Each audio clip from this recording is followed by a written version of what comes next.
Olá, meus amigos, meus irmãos, sejam todos bem-vindos ao nosso encontro semanal, o encontro da família com Jesus, através do Evangelho no Lar, promovido pelo Grupo Espírita Garimpeiros da Luz, aqui em Natal, Rio Grande do Norte.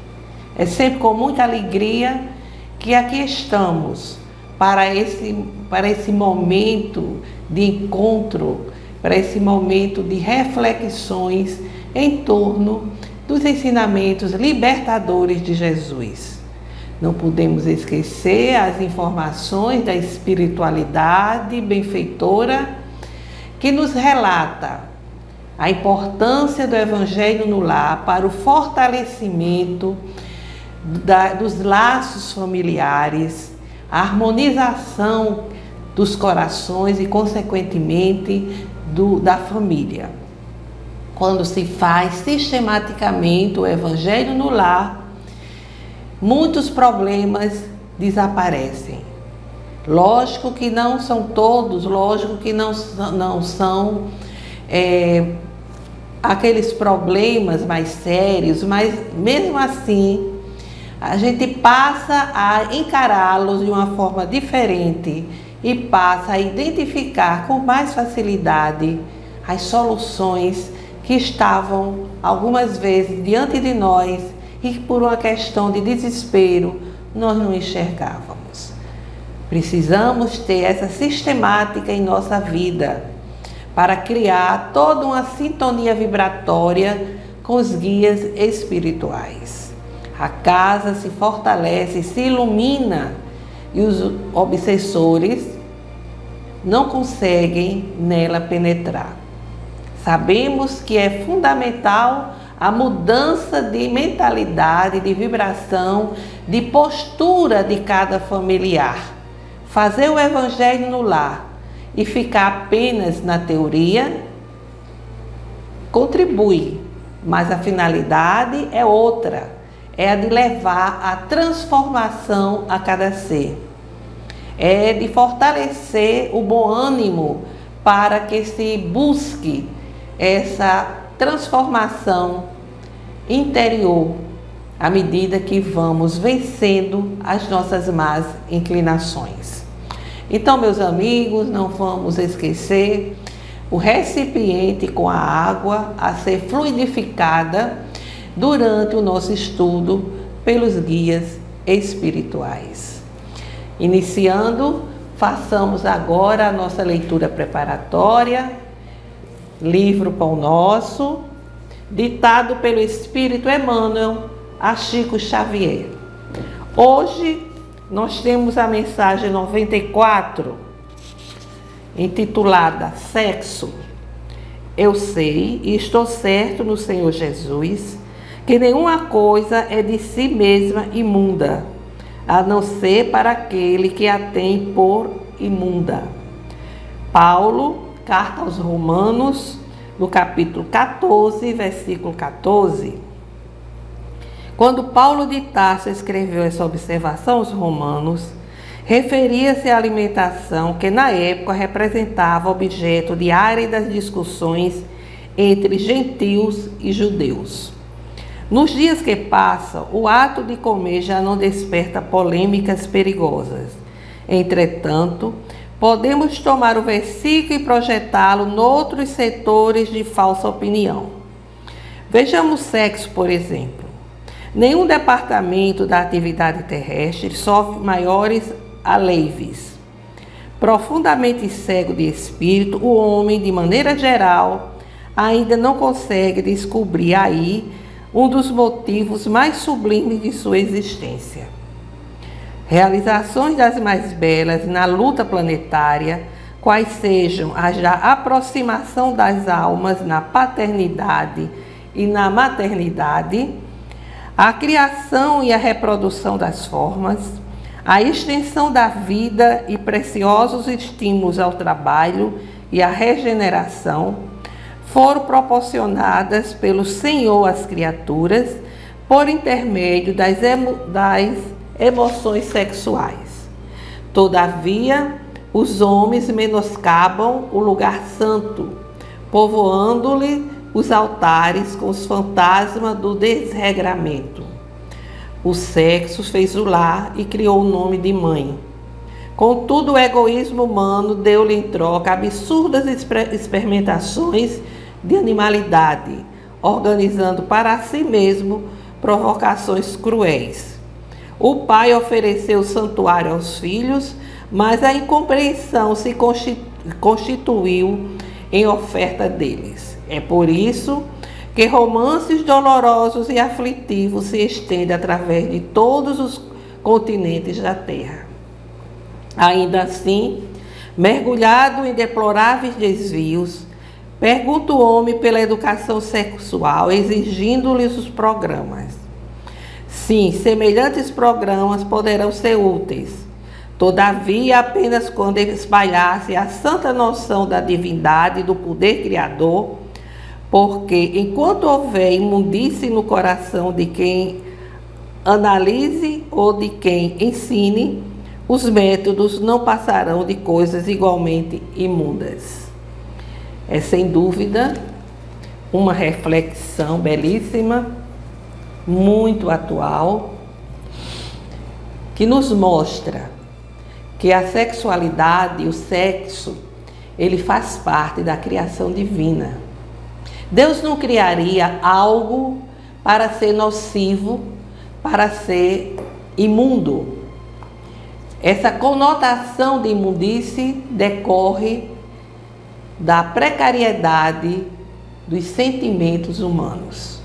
Enquanto o homem tiver nas faixas vibratórias negativas, dando uma conotação diferente da finalidade para a qual Deus criou o sexo, olhando a sexualidade apenas como algo de erotismo, ele será negativo, será imundo, porque os corações estão cheios de imundície. O sexo é uma energia criativa abençoada, que permite, inclusive, a reencarnação dos espíritos. Então, meus amigos, vamos fazer agora a nossa prece inicial, elevar os nossos corações ao Altíssimo, nos conectando aos guias espirituais. Senhor Jesus, vós que estais ao nosso lado, amparando e protegendo em todos os momentos da nossa vida, abençoa-nos nesse momento em que pretendemos iniciar o estudo do vosso Evangelho através da realização do Evangelho no lar. Que os guias espirituais possam estar conosco durante o nosso estudo. Fica conosco, Jesus, agora e sempre, que assim seja. Bem, meus amigos, para as pessoas que estão chegando agora ao nosso estudo, nós temos feito o Evangelho no Lar a partir dos temas que foram selecionados por Joana de Ângeles, através da psicografia de Divaldo Pereira Franco, foram selecionados e foram colocados nesse livro maravilhoso que é Jesus e o Evangelho à luz da psicologia profunda. Mas hoje nós vamos abrir uma exceção para trazermos algumas reflexões em torno do Dia de Finados. Sim, porque o mês de novembro ele começa no dia 2, né? Temos um feriado em comemoração ao Dia de Finados. É um dia destinado a preces, a orações por todos aqueles que desencarnaram. Essa prática ela é muito antiga. Ela é do século X, quando o abade Odilo ou Odilon Cluny criou esse dia, orientando os religiosos a observarem esse dia e colocando exatamente toda uma conduta de orações, de preces aos que já haviam partido. É bom lembrar que o culto aos mortos, ele sempre existiu, tanto no Oriente como no Ocidente. Inclusive no Oriente tem vários dias do ano para comemorar o Dia dos Mortos. E isso por quê? Porque a prática da prece, da oração, era algo que as pessoas sentiam, porque aquelas pessoas tinham morrido e não estavam mais entre os chamados vivos. E era uma prática que fazia com que aqueles que falecessem fossem sepultados na calçada da igreja, às vezes dentro da igreja, às vezes ao redor da igreja. Isso era uma prática muito comum, até que no século XIII o Papa definiu que o dia 2 de novembro seria um dia para que se pudesse pensar naqueles que já haviam morrido e direcionar todas as orações, todas as preces possíveis. Mas a morte, ela sempre foi revestida de muito temor, de muito medo, né? Algo muito, muito triste, muito negativo, assombroso, sempre associado ao preto, às trevas, né? Como castigo até, tanto que quando se queria castigar alguém, se levava a pessoa à execução, à morte por execução. E por aí foi que chega aos dias de hoje, ainda a morte tendo, por parte de algumas pessoas, esse temor. Foi um castigo de Deus que levou meu filho antes do tempo, que me deixou viúva, que me deixou na orfandade, enfim. Mas o que dizer à luz da doutrina espírita?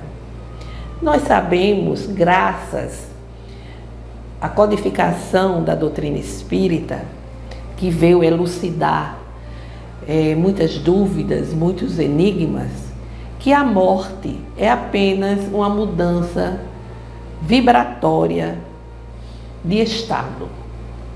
A pessoa que está no plano material, no plano terreno, através da morte ou desencarne, como nós chamamos, passa a existir em outro plano.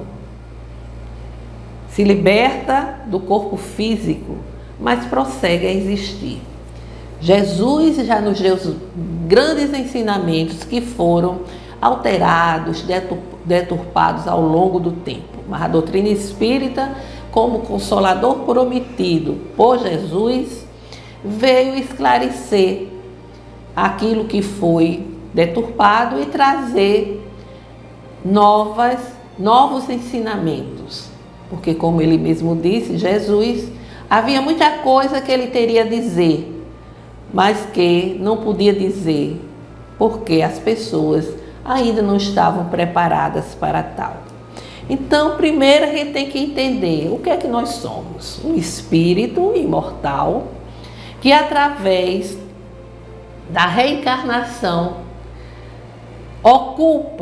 vai se manifestar através do corpo físico. Vai se ligar a este corpo, o espírito vai se ligar a esse corpo através do corpo espiritual, ou psicossoma, ou perispírito, como diz a espiritualidade. É um corpo intermediário que serve de ligação entre o espírito e o corpo físico. É uma espécie de envoltório semimaterial, princípio intermediário que permite ao espírito interagir com o mundo material.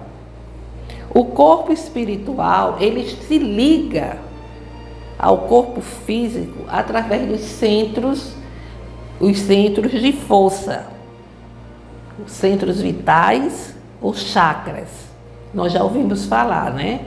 O coronário, o cerebral, o laríngeo, o cardíaco, o esplênico, o gástrico e o genésio, que regem a atividade funcional dos nossos órgãos, aqui no corpo, na fisiologia do corpo físico, e com a finalidade também no corpo perispiritual. Ao cessar da vida orgânica, quando a vida orgânica cessa, o desligamento do espírito que está ligado ao corpo físico, ele é procedido através de equipes socorristas, constituída por espíritos abnegados, preparados para essa delicada operação. Então, morreu, está perambulando, morreu, está vagando, depende.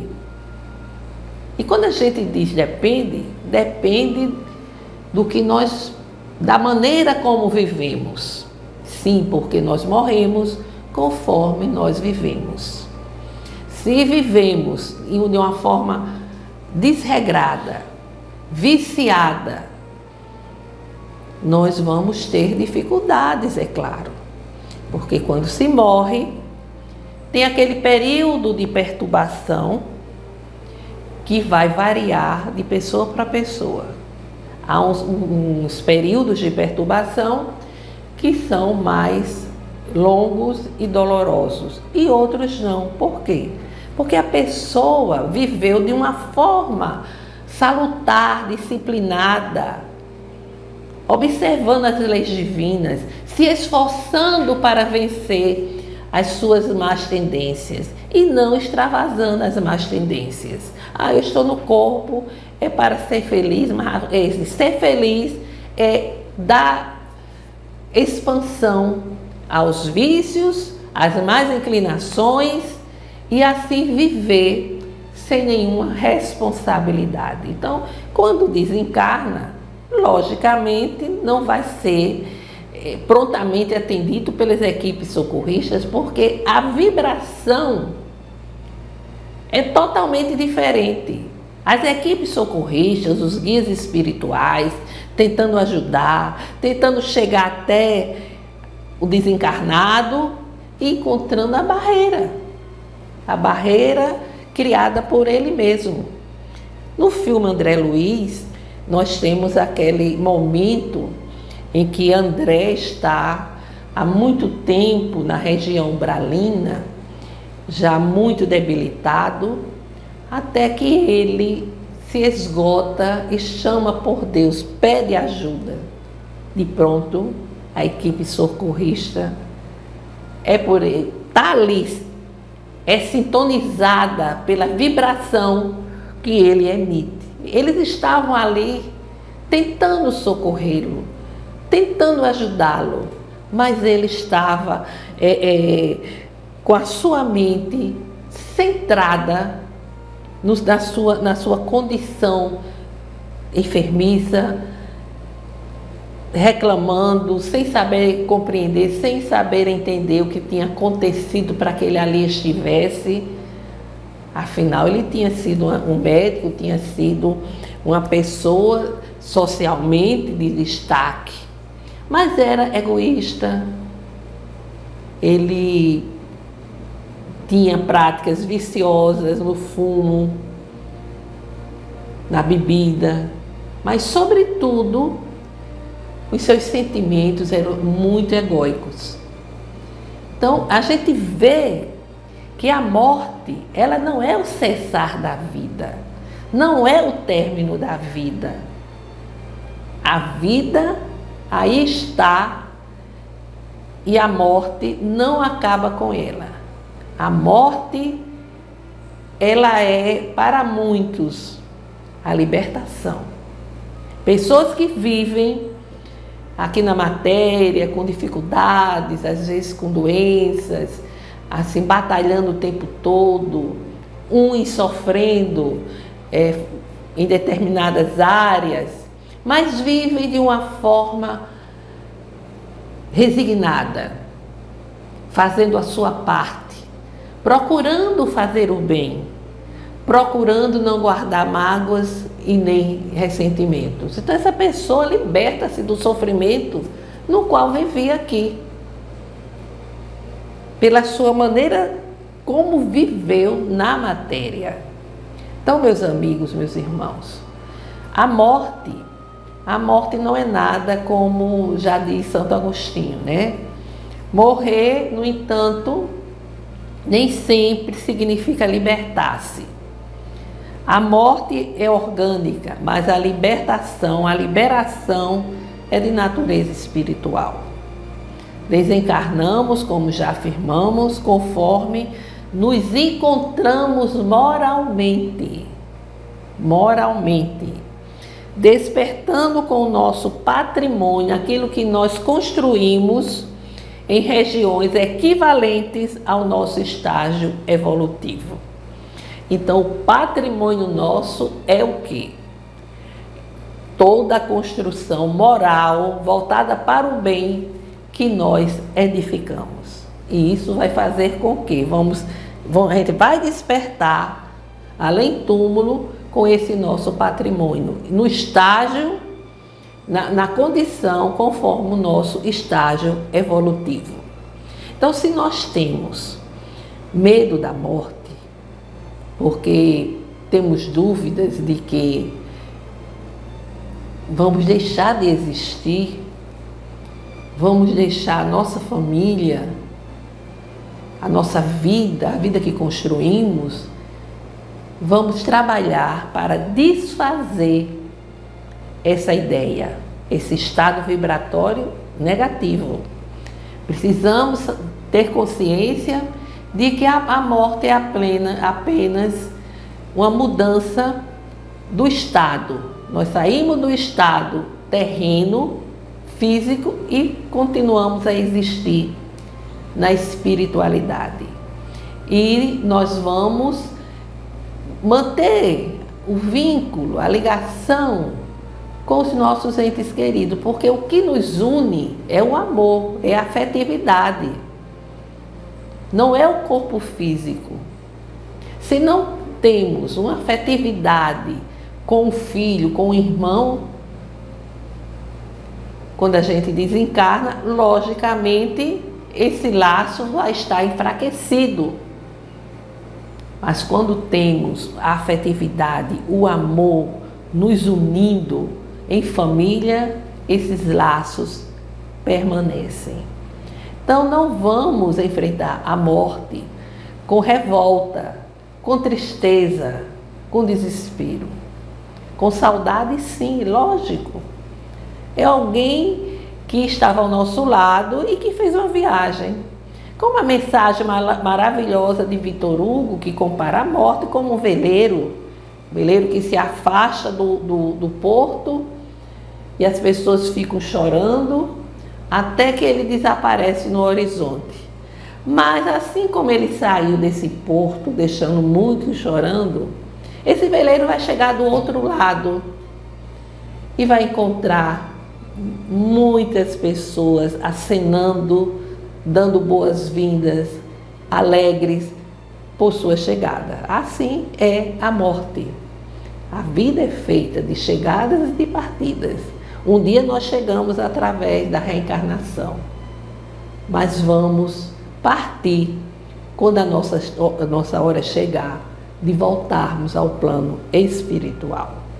Então fica a mensagem, considerando, né, que o mês tem início já com o dia de finados, né?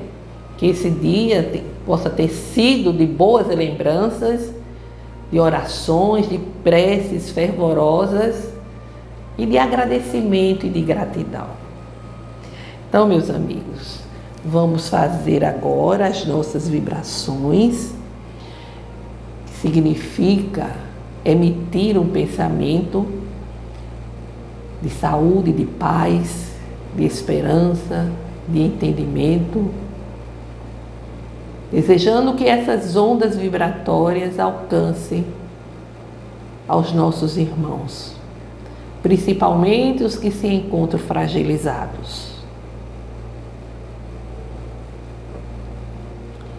Senhor Deus Pai, aqui estamos a vibrar pela paz entre as nações, pelo entendimento entre os governantes, para que a ganância, filha direta do egoísmo, possa ceder à fraternidade. Rogamos também pelo nosso país, onde há muitas guerras, muitos conflitos sangrentos, nas periferias, onde a justiça social ainda não chegou. Pelo fortalecimento da doutrina espírita, para que ela permaneça sintonizada com a codificação e com o Evangelho do Cristo. Pelo perdão e concórdia, junto daqueles que não simpatizam conosco, por todos os enfermos, principalmente por aqueles que estão sem perspectiva de cura na presente encarnação, para que chegue a paz e a esperança em seus corações. Por todos os desencarnados, familiares, parentes, amigos, para que as nossas vibrações possam ajudá-los a encontrar o amparo espiritual. Por todas as famílias, para que o Evangelho do Cristo chegue aos lares, levando harmonia aos corações. Façamos agora uma pequena pausa para que cada um possa apresentar as suas rogativas específicas.